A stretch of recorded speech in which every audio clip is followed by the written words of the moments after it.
रेहाना और रवि की शादी के वक्त रवि के पास कुछ नहीं था। रेहाना, तुमने मुझसे शादी करके एहसान किया है। मुझसे ज्यादा तो तुम कमाती हो। अरे तो क्या हुआ, एक दिन आएगा रवि कि तुम खूब पैसा कमाओगे।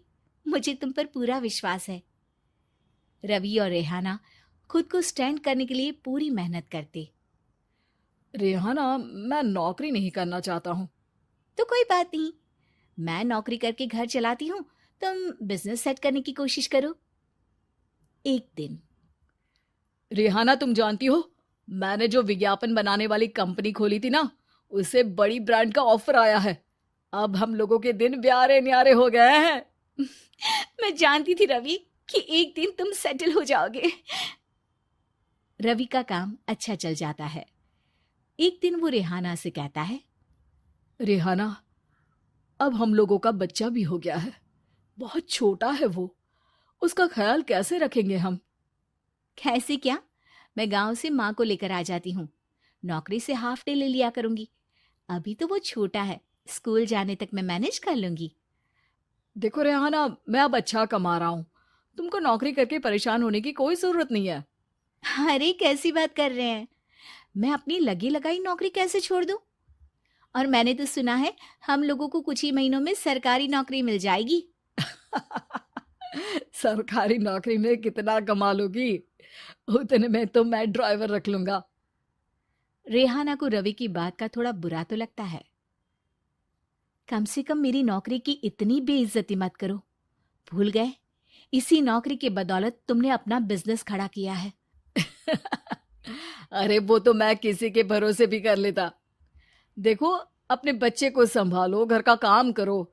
अब बाहर जाती तुम अच्छी नहीं लगती हो।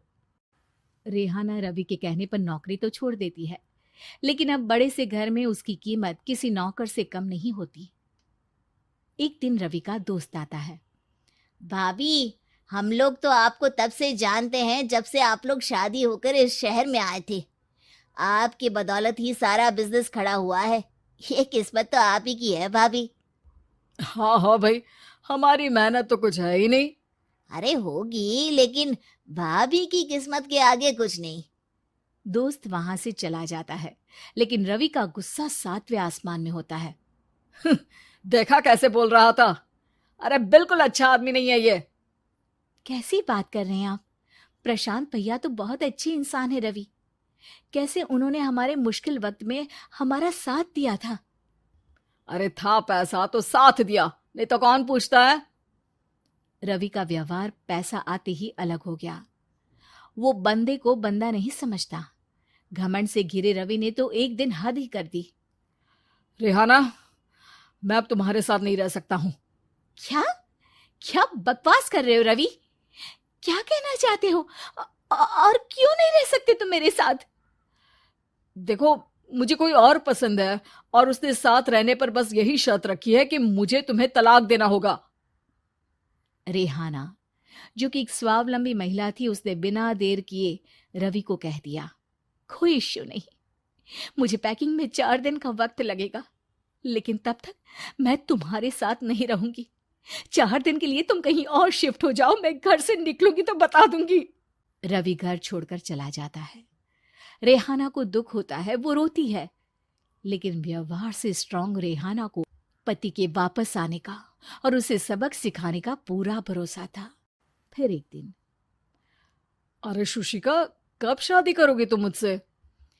यार मैंने तो सोचा था तुम शादी से पहले मुझे विदेश लेकर जाओगे, महंगी कार दिलाओगे। अरे सब दिला दूंगा, लेकिन पहले मुझसे शादी तो कर लो। हाँ हाँ, क्यों नहीं। मैं कुछ दिनों के लिए अपने मम्मी पापा के पास जा रही हूँ और लोगों से अपनी शादी की बात करूंगी। अरे शुशिका, कैसे रहूंगा मैं तुम्हारे बिना? अब तो शादी ही होने वाली है हम लोगों की। शुशिका रवि को छोड़कर चली जाती है। रवि घर आता है, जहां रेहाना को ना पाकर उसे सब अजीब लगता है। घर तो रेहाना के बिना कुछ नहीं है। बच्चे की याद भी आ रही है। चलो एक वीडियो कॉल कर लेता हूँ। रवि रेहाना को वीडियो कॉल करता है, लेकिन रेहाना फोन नहीं उठाती। रात को सोते वक्त मन कर रहा है मुन्ने को गले लगा लूं। चलो कोई ना, शुशिका से शादी के बाद मेरे और भी बच्चे होंगे। अगले दिन रवि ऑफिस जाता है, जहां टीना खड़ी होती है। सर, आपने अपने नए ऐड के लिए मॉडल की रिक्वायरमेंट डाली थी ना, मैं उसी के लिए आई हूँ। रवि टीना को देखकर खुश हो जाता है। अब शादी हो गई है तुम्हारी? नहीं सर, बस अच्छा सा हैंडसम और अमीर लड़का देख रहे हैं मेरे मम्मी पापा। रवि के दिमाग से तो टीना को देखकर शुशिका का ख्याल भी खत्म हो जाता है। अरे यार, ये लड़की मिल जाए कितनी सुंदर है। शुशिका तो इसके आगे कुछ नहीं है। आ, अब क्या तुम्हें ऐसा नहीं लगता कि मुझसे मिलकर तुम्हारी ये खोज खत्म हो गई है? आप ना, आप तो 2 बच्चों की पापा लग रहे हैं।